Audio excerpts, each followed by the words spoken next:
Bapak, Ibu, saudara-saudariku terkasih dimanapun berada, saya Pastor Alfonsus Ampu Projo. Jumpa lagi di acara renungan mingguan Komsos Paroki Santo Yosef Pandan, Sibolga.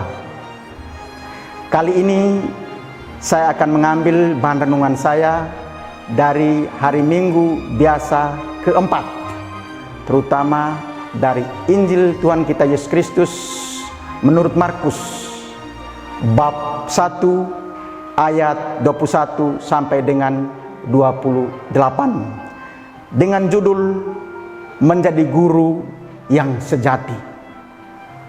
Bapak, Ibu, saudara-saudariku terkasih dimanapun berada, saya yakin kita semua pernah menjadi murid.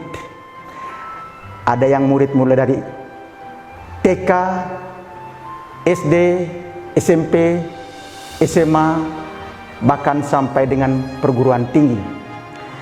Selain itu juga pasti di antara kita ada yang sudah menjadi guru dan bahkan ada ingin yang menjadi guru.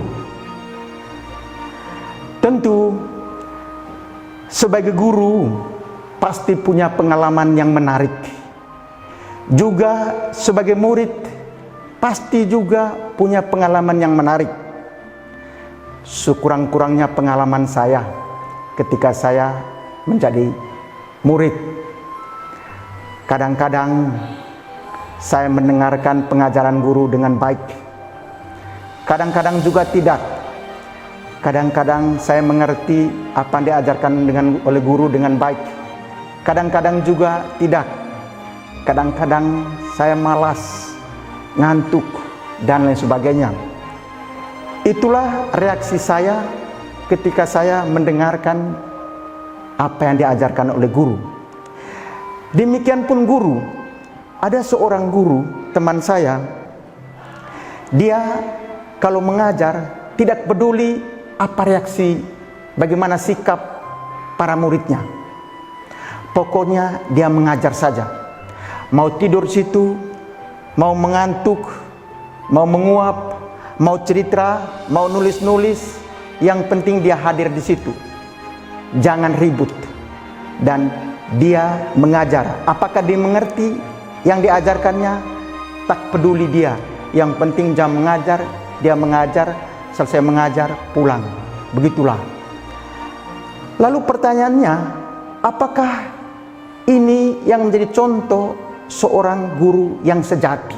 Bacaan Injil yang akan kita renungkan, Markus menampilkan Yesus sebagai seorang guru dan penyembuh. Dan itu kita temukan dalam ayat 22 dan 27, juga ayat 25. Dalam ayat 27 dan 22 jelas Yesus ditampilkan oleh Markus sebagai seorang guru. Yesus berbicara di rumah ibadat. Yesus mengajar. Peran mengajar adalah peran yang biasa digunakan, dimainkan oleh seorang guru. Tetapi Yesus tidak hanya mengajar. Dia juga mendidik para muridnya. Dia juga mendidik para pendengarnya. Pendidikan yang ditampilkan oleh Yesus tidak dengan kata-kata, dengan berbicara saja, tapi dengan sikap dan tindakannya. Kali ini dia tampil memukau, membuat orang takjub, membuat orang heran, membuat orang kagum dengan apa yang dikatakannya. Tidak hanya dia berkata-kata, dia juga tampil dengan penuh kuasa, bertindak, menyembuhkan orang yang kerasukan roh jahat. Artinya apa? Yesus tidak hanya berbicara, berkata-kata, tetapi juga bertindak dengan penuh kuasa. Inilah peran dari seorang guru, bukan hanya mengajar tetapi juga mendidik. Peran seperti ini dimainkan oleh Yesus. Ada konsistensi antara apa yang dikatakan dengan apa yang dibuat oleh Yesus. Bapak, Ibu, saudara-saudaraku terkasih, barangkali peran ini juga harus dimainkan oleh seorang guru. Guru tidak hanya mengajar, tetapi juga mendidik. Mengajar berarti seorang guru melimpahkan, menyajikan, menyampaikan pengetahuan yang dimilikinya, mentransferkan semua pengetahuan yang dimilikinya kepada para muridnya. Tapi mendidik, seorang guru harus mampu membentuk karakter siswa, muridnya ke arah yang benar, ke arah yang lebih baik, agar siswa, agar murid yang diajarnya, yang dibimbingnya, yang dituntunnya memiliki sikap dan tindakan yang benar dalam hidupnya. Inilah fungsi seorang guru. Sekali lagi, tidak hanya mengajar tetapi mendidik. Dan peran seperti ini dimiliki oleh Yesus.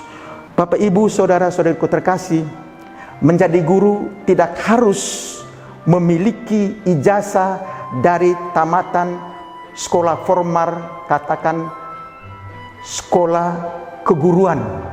Tapi banyak juga orang yang disebut guru, yang mendapat predikat guru tidak melalui sekolah formal, tapi mereka mampu mengajar dan mendidik orang ke arah yang lebih baik. Katakan orang tua. Orang tua sering juga disebut sebagai guru yang pertama dan terutama anak di rumah, di dalam keluarga. Orang tua harus mampu mengajar dan mendidik anaknya ke arah yang lebih baik, sehingga dia tumbuh dan berkembang menjadi orang dewasa yang matang dalam kepribadian, dalam iman, dalam hidup berkeluarga, dalam hidup bermasyarakat, dalam hidup berbangsa. Inilah juga fungsi orang tua sebagai guru, mendidik dan mengajar di dalam keluarga.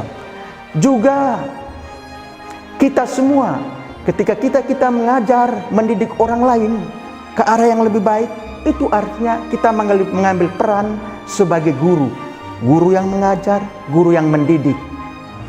Oleh karena itu, Bapak, Ibu, saudara-saudaraku terkasih, baik kalau kita semua yang percaya kepada Yesus untuk mengambil peran Yesus sebagai guru, yaitu mengajar dan mendidik orang ke arah yang lebih baik, lebih benar dalam hidupnya. Bapak, Ibu, saudara-saudariku dimanapun berada, demikianlah renungan yang bisa saya bagi pada kesempatan ini. Saya berharap Bapak, Ibu, saudara-saudari dimanapun berada bisa menjadi guru yang sejati.